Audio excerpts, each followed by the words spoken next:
So all beliefs are subconscious states of being. We have beliefs about God, about spirituality, about health, about relationships, about love. And all of those are based on our past experiences, but the majority of those beliefs, we don't even know that we believe them because we think they're true, because they're not functioning primarily in the conscious mind. So then, if you take a belief, and you stack them together, you start to form what's called perceptions.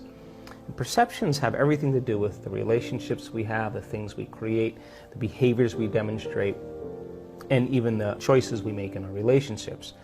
So then, why is that important? Because then, if beliefs are subconscious states of being, and you're stringing beliefs together, then most people are viewing their life through the lens of the past, unconsciously.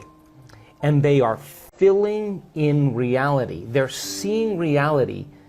They're filling it in from their past memory. We know this to be true because they did an amazing experiment where they took a group of people and they had them wear these lenses. And the lenses were divided in half. And when they looked to one side, they saw one color. And they looked to another side, they saw another color. And they said to them, okay, well, wear these glasses every day for 2 weeks. Take your kids to school, do all the things you do at work, go shopping, work out, live your life. At the end of 2 weeks, they brought those people back into the lab and they said, look to the left, what color do you see? So we don't see a color. Look to the right, what color do you see? We don't see a color. Now, it says a couple things. Number one, the eyes don't see. The brain sees. But more emphatically important is that those people were filling in their external reality based on their memory in their brain.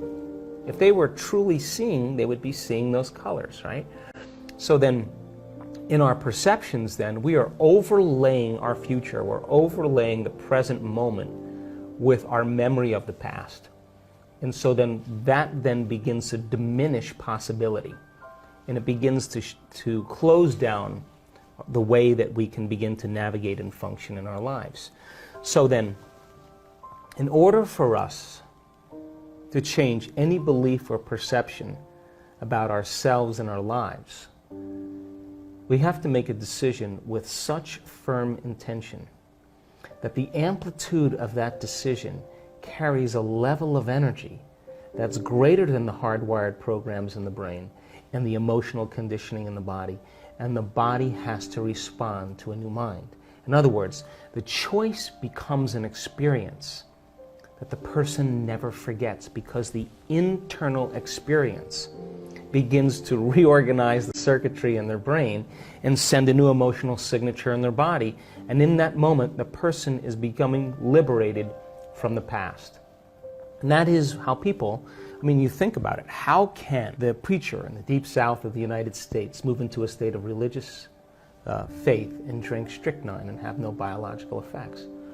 Or the mother whose child is trapped under the car, who lifts up the car and pulls the child out.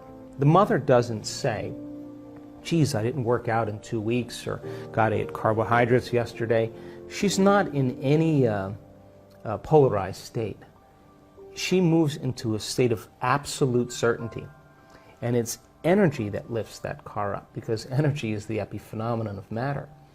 And when she makes that change internally, her body is literally responding to a new mind. So then in order for us to change our beliefs about spirituality, about money, about God, about relationships, we have to come out of our resting state, and the experience inwardly has to be transcendent or greater than any past experience. And that's when biology begins to change. Let's talk about that a little bit. When we're talking about that inner experience, a lot of times we're using emotional reasoning to understand stuff. Can we talk a little bit about how does emotion, dopamine, and reward affect our perception of reality? Well, let's construct a model here before we answer that, okay? People live the majority of their life in familiar feelings. You wake up in the morning as Ben, you look over at your wife and you remember your wife. That begins to fire certain circuits in your brain.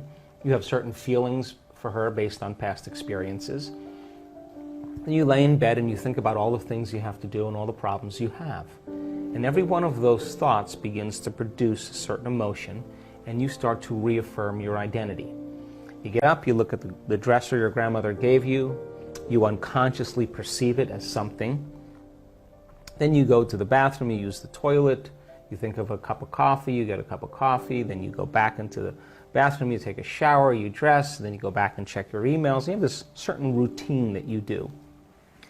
And because those familiar emotions ground us in our identity, then the moment we are feeling the same way every single day, then all of a sudden we begin to live life from particular biology.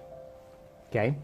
And so then you start thinking about all the knowns you have to do in your life, all the people you have to see, the places you have to go, the things you have to do at very specific times. And you anticipate the feeling of every single one of those events. You start to think about how they're going to feel. Oh, I got to see that person. Oh, I got to do that thing. I got to go shopping. I got to do this. And the reason that you are having a thought that's producing an emotion means you can predict that future and you're going to know how it's going to feel. So if you can predict the future event and you know how it's going to feel, then it means nothing new can happen in your life, because a new experience should have a new emotion. So people unconsciously begin to select knowns in their life, and they begin to emotionally embrace it, and what they're doing is they're limiting their possibilities. So it limits the amount of room for the unknown or the uncommon to happen in their life, because their body's programmed into a predictable future based on the emotions and memories of the past. So then, certain things in our life bring pleasure. If you start thinking about a cup of coffee, or seeing your new puppy, or coming home and seeing your wife, or whatever it is, you select that thought in your mind. And if there's a reward that goes along with it, something that's going to feel good, the amazing effect is that your brain begins to produce the exact chemicals in anticipation of that event. So your body is beginning to anticipate or expect that future, and your body's preparing itself for that event. Now, there's nothing wrong with that, because you're anticipating the reward. But the antithesis begins to become a problem. When you're thinking about going to work and sitting next to the coworker you judge and hate, when you're thinking about waking up in the morning and you got to look for your pain in your back, and there it is because you look for it. You have a deadline for something that's taking all of your time and energy. People have certain problems in their life that have emotional correlations. So then as they begin to look at those issues and things in their life based on the knowns, they begin to create the very emotions that keep them enslaved to the past experiences, and reality stays exactly the same. So if feelings and emotions are the end product of past experiences, and you can remember experiences better because you can remember how they feel, and those emotions are familiar, it tells us two things. Number one, nothing new is happening in your life. And number two, if you can't think greater than how you feel, or feelings have become the means of thinking, then you are literally thinking in the past. And your life is going to reflect that. So then getting people to begin to change that from the old self to the new self really requires a tremendous amount of awareness. And that's where my work comes into play.